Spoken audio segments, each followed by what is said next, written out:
Thanks. Okay, welcome everybody. Thank you so much for joining us at this workshop on applying an equity lens to green development standards. This is the second workshop that we're holding in this 5-part series on equity and climate synergies. It seems as if most of you, this is your first workshop in this series that you're attending, but a few of you actually came to our first one, which was on active transportation. And so we're really happy to see you back. And for those of you who are attending for the first time today, welcome. We are so excited to have you here. My name is Emiko, and I will be leading us through this workshop along with some support from the wonderful Clean Air Partnership staff. This is recording, so if you don't want to be visible in the recording, feel free to keep your camera off. That's totally fine. And we're going to jump right in.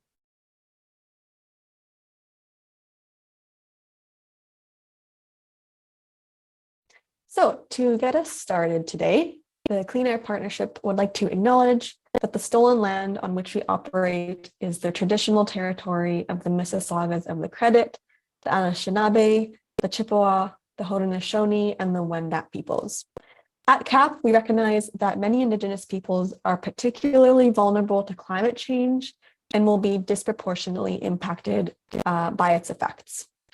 Throughout our work, we are committed to disrupting ongoing approaches to climate governance that reproduce settler colonial relations and systematically exclude Indigenous peoples from policymaking.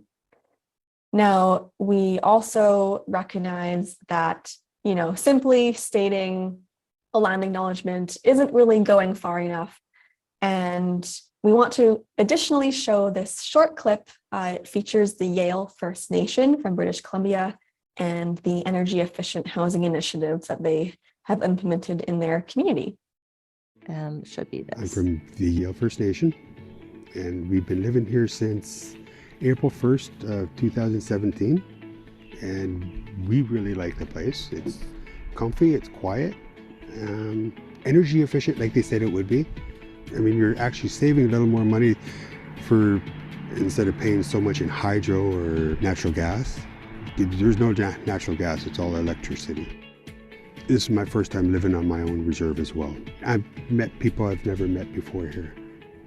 Yeah, it's kind of nice being like a little family here.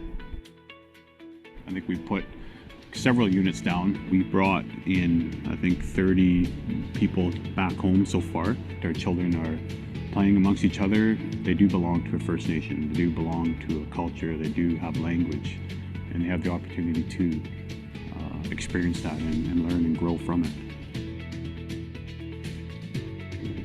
The mentorship program provides access to not only the knowledge that has been harnessed by experienced housing managers, but also gives them access to tools and templates that have been created across the board by other bands. We are helping those isolated bands raise the capacity of their housing department to meet the needs of their community. Housing is about the people that live in the houses. It feels really good to see people who are happy and content and comfortable. So quiet, especially as soon as you shut the doors and the windows, you don't hear nobody out here. The windows are triple paned, doors and windows, so that's why they're so energy efficient. I'd advise anybody to get one if they'd like to. Any place we've lived, we've always made it feeling home, but it's always nice when you can actually call it your home now.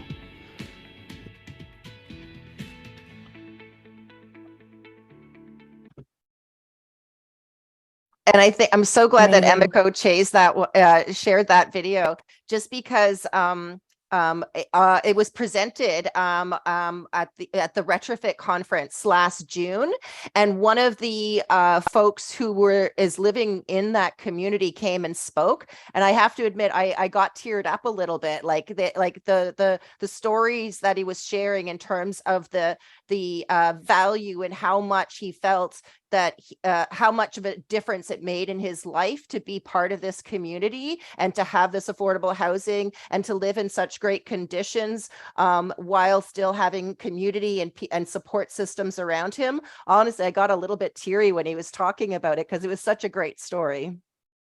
Wow, cool. It was Devanshi who actually found the video. So thanks, Devanshi. Good choice. All right, so moving right ahead, here is the agenda for today. We're going to start off by walking through just a definition of equity to make sure we're all on the same page. We'll talk a little bit about this resource hub that we've developed. And then, of course, we'll be diving right into green development standards and how we can be applying an equity lens to it. We will share a few examples of some successful implementation of GDS. And then we'll be going into breakout rooms so that we get some time to share and talk amongst each other. And that's about it for the workshop. So we're going to start off by talking through what is equity. And I'm sure all of you have different understandings. There are so many different definitions. But for today's purposes, we're going to be talking about climate equity in terms of addressing the unequal burdens made worse by climate change while ensuring that all people share the benefits of climate protection. Achieving equity means that all people live in safe, healthy, and fair communities. Additionally, an equitable region is one in which everybody can prosper and participate in their communities and where benefits and burdens are shared fairly. You'll hear us talking today about this term equity seeking or equity deserving groups. These terms are pretty much interchangeable, and they refer to people with disabilities, women, racialized groups, queer communities, low-income individuals, youth, and seniors. And there's this term as well, which is important, climate change vulnerability. It refers to the degree to which individuals and places are at risk from climate change and their ability to cope with those impacts. Now, these equity-seeking groups that we just mentioned, these are the folks who are going to be and are currently being disproportionately impacted by climate change. And so these are the groups that we really need to be keeping in mind when we're thinking about implementing whatever climate action we're implementing through an equity lens.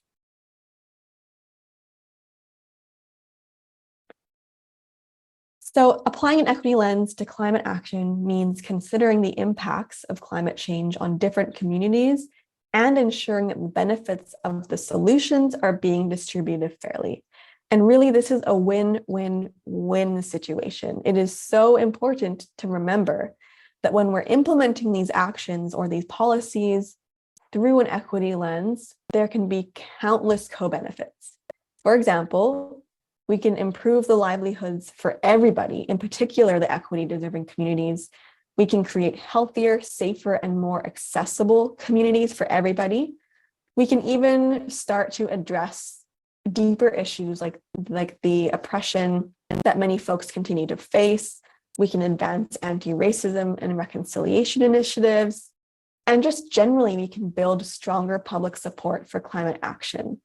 So if you feel like trying to implement this equity lens is maybe not really worth it or too much work, you can really think back and remember, wow, this is going to actually have so many co-benefits that can help a lot of people.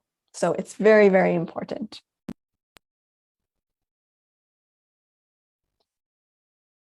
So back in November, the Clean Air Partnership held our very first workshop, which was kind of took place just before we began this series.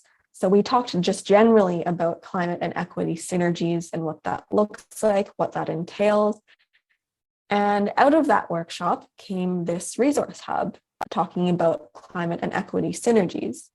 And the intention of this hub is for it to just be constantly updated and growing and expanding as we take in input from all of you through these workshops and engage in all these crowdsourcing efforts so we can make it bigger and better.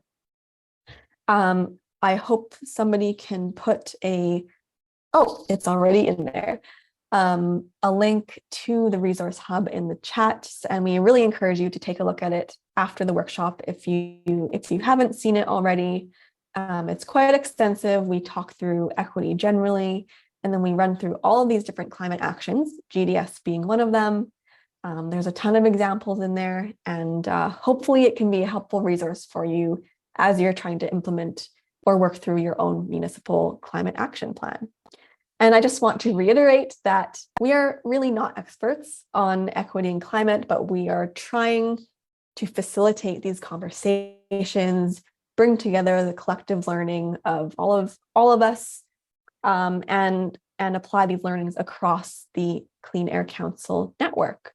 So we're really hoping to hear from you today, later on, as much as possible, so we can try to add your input to this resource hub and make it better and better.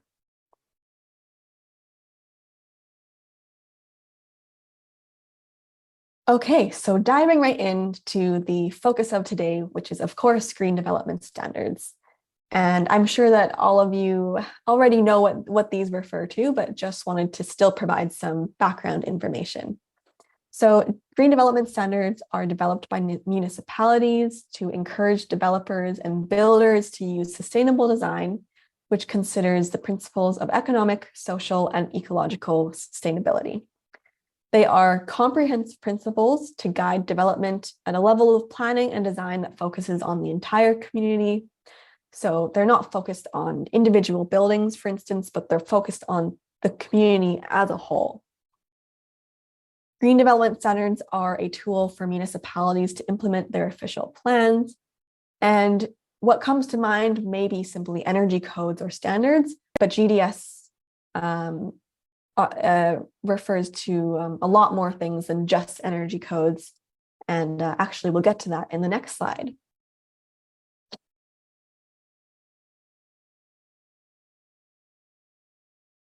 So as you can see here, green development standards cover a whole host of things from soil health to tree canopy and EV charging and active transportation. And this is all in addition to trying to lower greenhouse gas emissions. So I think one of the most important things about GDS are that what they're doing is really bringing together all of these different standards and consolidating them into one set. And this really reduces the complexity for developers and builders and simplifies the process. I also just wanted to share a few really, really great quotes.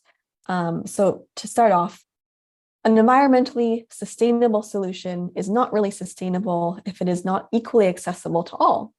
Moreover, if health and economic benefits are unevenly distributed, the disparities in access and opportunity that form the basis of social justices are reinforced. And the way we build and the strategies we employ can either continue to worsen social issues or can lay the groundwork for significant progress to be made. So again, really talking about why equity is so important and why we have such an amazing opportunity with green development standards to make living situations better for everybody, in particular the equity-seeking communities. I think there's one final quote. So as one looks around the work tables or work sites of the sustainable and regenerative building sector, there's little representation of the populations most impacted by our current proliferation of unsustainable, inefficient, sometimes unsafe, and often unhealthy building stock. The most impacted communities are underrepresented in the design, construction, and occupancy of sustainable, regenerative, healthy buildings. So it's really, really emphasizing the need to be bringing these equity deserving folks into the conversation and making sure we're prioritizing them when we are working on anything to do with the building sector and making things more sustainable and regenerative. All right, so I would like to encourage all of you to go to this Jotform link that's in the chat. We're going to be using that a bunch today. What we're going to be doing is sharing some sections from this resource hub that I just mentioned. So in the Resource Hub, we came up with this list of top level questions that you can apply to any climate action. So for today, we're applying that to green development standards. And this is the part where we would really, really love your input. So we have these top level questions and we've tried to answer all of them. And we took this directly from the hub and kind of shortened it a little bit. But as we're going through each of these, we want you to be thinking, did we miss anything? And if we did, please put that down onto the jot form. We want to try to expand this section as much as possible and get as many answers up here as we can. So as we're going through and as you're listening, really encourage you to keep that jot form open and note down anything that you would like to add. So if you do have any questions about that, please just put them in the chat and I'm going to dive right into the first question. So when we're thinking about green development standards, of course, the first question that you're going to ask is, what are you trying to achieve with this action? And when it comes to GDS, there are so many benefits that can result from applying this equity lens.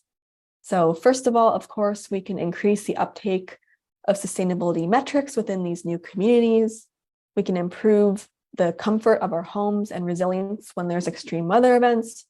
We can support seniors and those who are vulnerable transportation users. We can also expand the green economy locally. We can reduce energy poverty. We can improve health and wellness for everybody. And finally, we can reduce the risks associated with stranded assets or increasing energy costs over time. So there are so many things, great things that can result from GDS. The next question, who has traditionally been benefiting from green development standards? Typically, this tends to be middle and high income folks, specifically property owners and residents of new developments. It's really important then when we go to question number 3, which is asking what groups are most in need of this action. And remember that the answer to this question often is different than the answer to number 2. And we can see here that while it's the middle and high income folks who are typically benefiting from GDS, vulnerable communities, especially those experiencing energy poverty, are the ones who are really in need of green development standards. So this is so important when we're thinking about how to implement, how to plan for GDS, questioning who needs them the most and how can we make sure those communities are benefiting from them. And again, just as a reminder, as I'm walking through all of these questions, if anything comes to mind that you're not seeing up here on the screen, please go ahead and put that into the jot form. So the fourth question is, what has prevented these groups from participating in the past? When it comes to green development standards, the biggest barrier tends to be these upfront capital costs because GDS metrics often can cause the housing construction costs to go up. And it's also important to remember the longer term operational costs. So number 5, what design can address the barriers for those most in need? Things like green loans can be really helpful to try to reduce that upfront capital increase, as well as changing mortgage lending rules so that it's accounting for the lower operational costs. And number 6, can you identify any negative impacts that this action may cause? Again, kind of repeating what was said in question 4, it really comes down to these upfront capital costs that can have a negative impact on housing affordability. This is especially problematic for folks who are at the edge of moving into the high-risk mortgage bracket. This can really complicate things for them. However, there is limited ability for this policy to address the housing affordability issue. That's really a much bigger problem with a lot of different factors at play. And so GDS is not really going to be able to address that all on its own, at least not in the short term. So that's something to consider as well. And the next question. So what can we do to actually prevent this harm from happening. So again, kind of repeating, mortgage lenders can consider these lower operational costs for the purchasers of more efficient homes. In addition, things like green loans, LICs, can help to address this upfront capital cost increase. And municipalities are so important here because they can play this bridge role with the developers at the neighborhood level. And they can work to really reduce those upfront capital costs and try to improve the business case for lower carbon developments.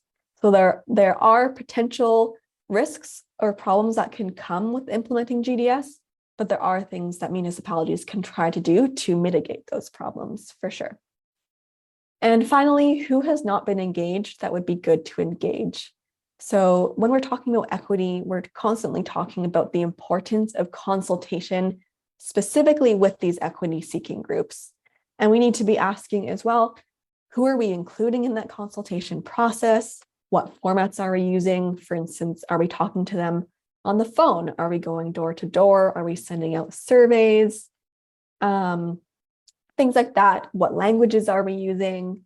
And at what point in the process are we engaging them? Is it only once and then that's it? Or are we coming back and continually talking with the communities in this more iterative process? So really important that we're hearing from the folks who need these policies the most.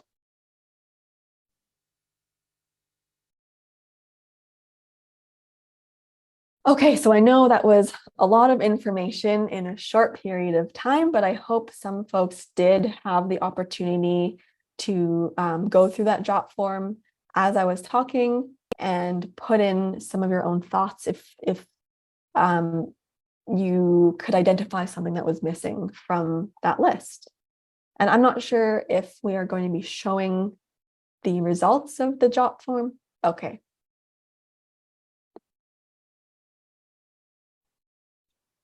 Oh, interesting. I didn't get around the accommodating disability needs. That's really interesting. I didn't even think of that.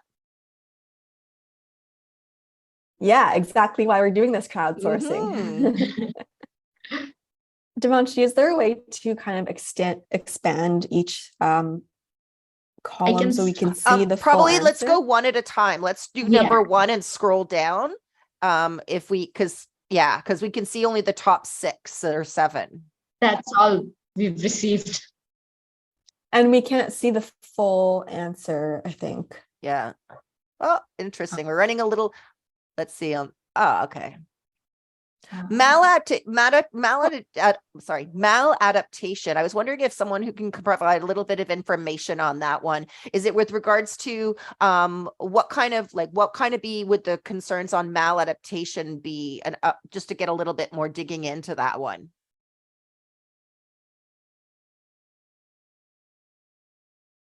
I'm not sure if anybody else put it in there, but I added maladaptation.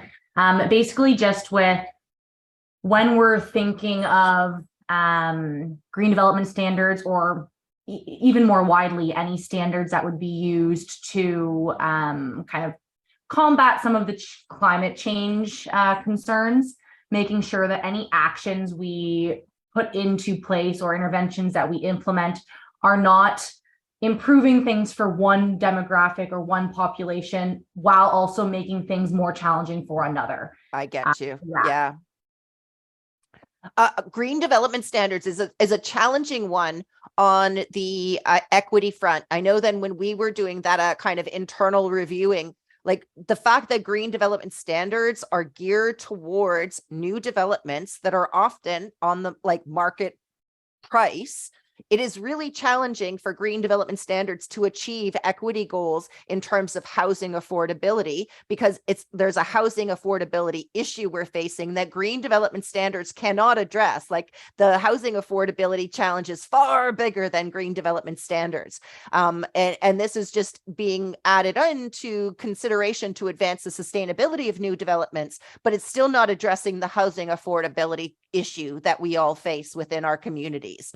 And that's where I think the inclusionary zoning is particularly important, and where there's some opportunities where it would be worth a kind of like a little bit more of a discussion at some point in time on how could green development standards and inclusionary zoning come together, or what's the or how could they support each other? Not that they have to come together, but how could they support each other? It is just something that I know that came to mind when we were kind of completing some of the initial ideas on this question, is that it was really challenging for green development standards to achieve equity goals, because immediately new developments and new property sales are geared towards a demographic who can afford to buy property.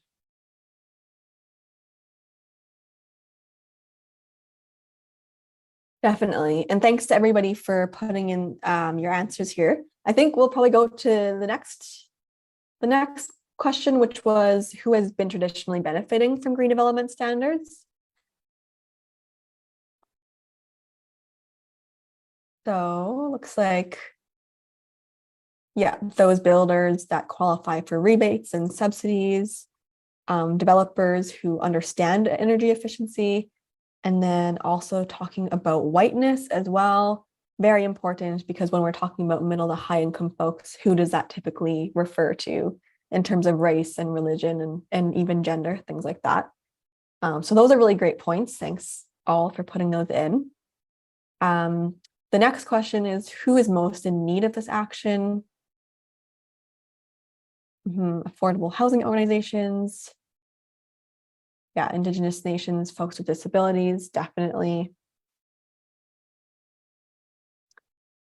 And the fourth one was, what has prevented these groups from participating in the past?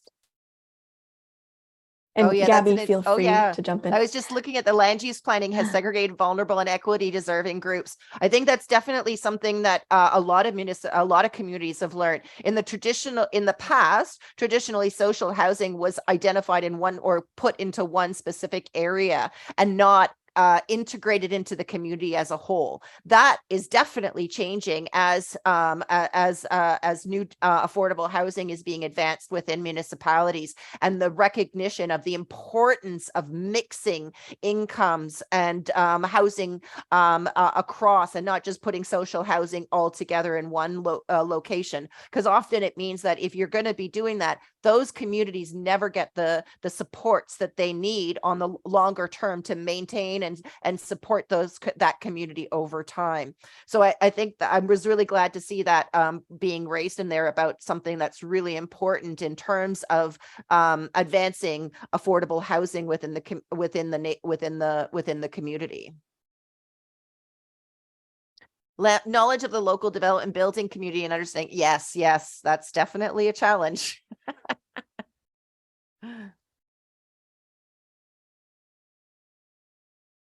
And I'm seeing folks raise inclusionary zoning, as Gabby just mentioned too, and that's really alluding to one of the examples that we'll be talking about later on today. Okay, I think we can jump to, what question are we on? Number 5.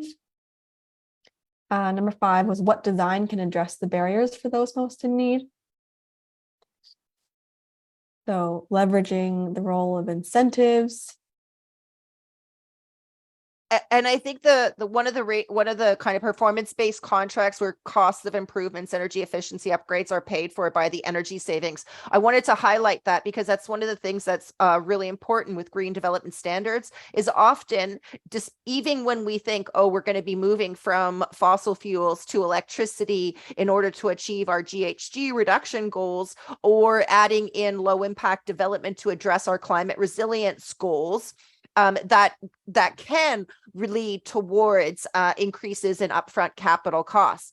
But I wanted to kind of highlight the reason it leads to the options for, or the potential for increasing upfront capital costs, is we don't have a system in place that could provide those energy efficiency benefits over time. Let's say, for example, we have utilities who can bring in all the pay for all the costs associated with bringing in those pipelines, bringing in all of that electricity into communities, and then users and ratepayers pay for that investment to bring that energy supply to that property over a course of time, and therefore it doesn't add to upfront capital costs. And if we had more of those low carbon energy utilities offering those energy efficiency benefits, or advancing geothermal district energy systems, or passive house standards, or whatever we do to advance or address, like, not that we're going to have a utility for low impact development, but stormwater kind of requirements in terms of incorporating low impact development into your development cost studies is a critical piece for enabling municipalities to get developers to implement LID and get that paid for by development charges. So there's a system that needs to be changed, because one of the challenges limiting green development standards uptake is it's not part of the inherent system of development as it's traditionally been. So it's a new process that developers need to bring into play in advancing their developments. And sometimes there's not a whole lot of support systems for developers to advance these green development standard metrics. So it does kind of raise about like how we got to think about it from the perspective of addressing systemic barriers that, let's say, for example, developers are facing in advancing the metrics in green development standards and driving further ambition and uptake of green development standard metrics. Thanks for sharing that, Gabby. I think we're going to go back to the presentation and move on because I want to make sure we have enough time for our breakout rooms, but just to let folks know, so what we're going to be doing is taking all of these answers that you all just submitted in the JOT form and going over them and inputting all of that into the resource hub so that we're making sure that your voices are being heard, and that that's really going to help us improve the hub. So thanks to everyone so much for contributing. And I believe the form is just going to remain open, right? So if you have more thoughts that you didn't get time to share, you can put those in anytime throughout the rest of the workshop today. So we did want to share a few examples of GDS being implemented throughout Ontario municipalities. And the first of these is the Whitby Green Development Standards. They've done a fantastic job of incorporating equity. You can see here, I just took a little screenshot from their page on the Whitby Green Standard principles. And I thought it was so cool how they reference health and happiness as one metric, equity and local economy as another, and culture and community. And I also, on the next slide, incorporated a little segment right from their site plan application checklists. And you can see here that equity and local economy is one of the performance measures that they require. So really, really good job Whitby is doing at bringing equity into their GDS planning. And I think the more municipalities that start bringing this in, the easier it's going to be to replicate with other municipalities as it becomes more common practice. And the second example to share was from the City of Toronto. They also explicitly mention equity in their green development standards. And what they mention is that implementing equity can lead to more affordable housing, affordable developments. It can lead to higher quality public spaces and can lead to more resilient housing. So Toronto is also doing a commendable job integrating an equity lens into this plan. And the third example was, before that. So these are all the municipalities in Ontario currently with green development standards. So as you can see, it's really proliferating throughout Ontario and becoming more common practice. So that's really positive and exciting to see. I think that brings us to our third example. Okay. So the third example, which is something that Gabby and other folks had been mentioning already, which is about inclusionary zoning. This is something that can be advanced alongside green development standards. It essentially requires new developments to include a certain percentage or amount of affordable housing units. This is something that municipalities can enact. And unfortunately, so there is the potential for the province to be proposing a cap on the inclusionary zoning framework. If that happens, of course, it would be pretty unfortunate, because the hope is that you can be basically, implementing or requiring a higher percentage of houses to be affordable as time goes on. So you can see in 2021, the City of Toronto adopted this inclusionary zoning policy. And at the time, they were requiring condos to have 5 to 10% of affordable housing, going up to 22% by 2030. And then in 2022, Mississauga came on board as well. And we can see this year that more and more municipalities are jumping on board and bringing in these inclusionary zoning policies.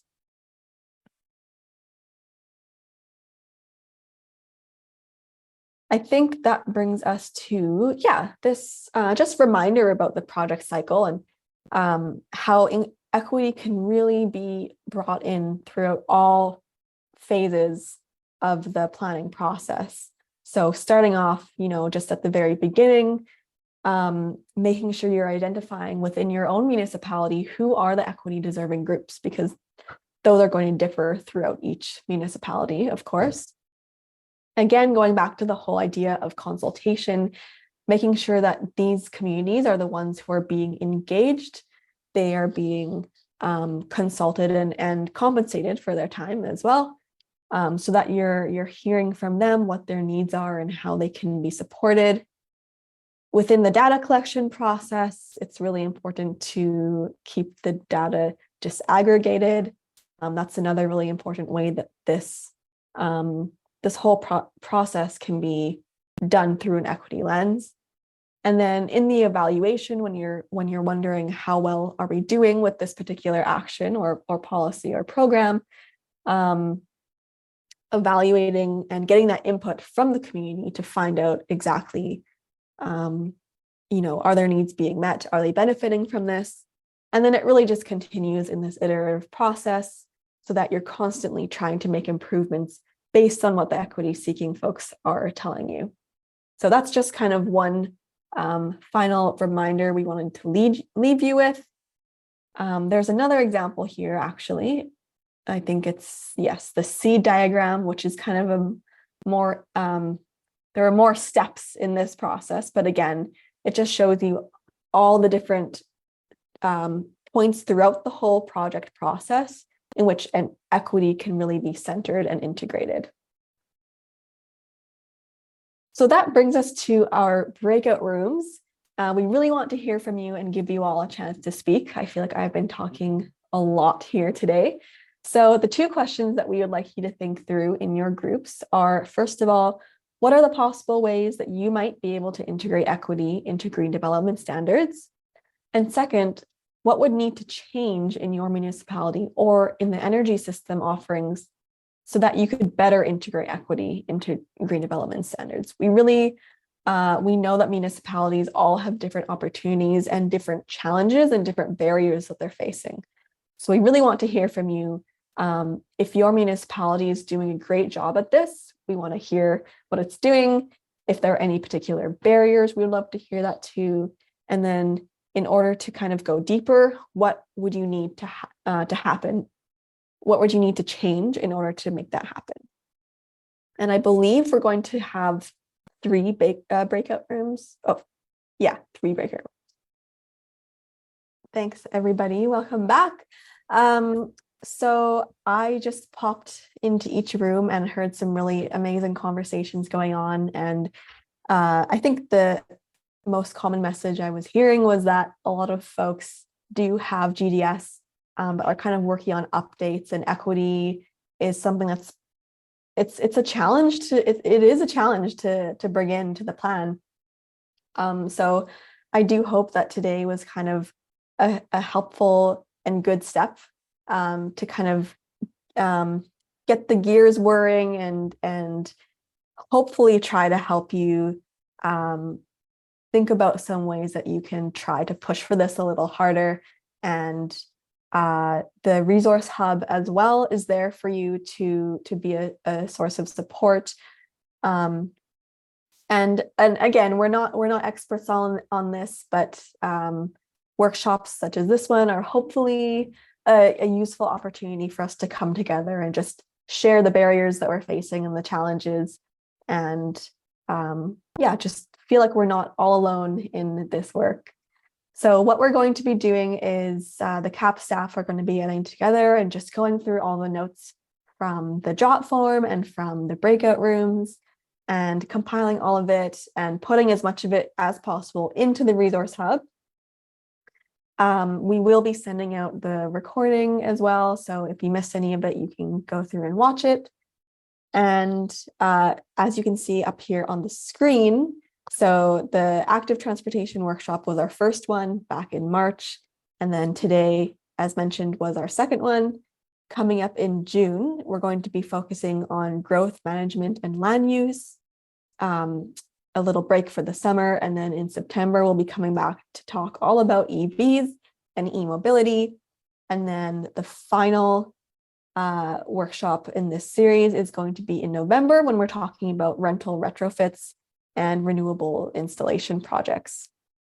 So that's what's coming up in terms of the equity series. I also think we have a little poll just to get your feedback on how today went. So if you could just fill it out quickly before you pop off.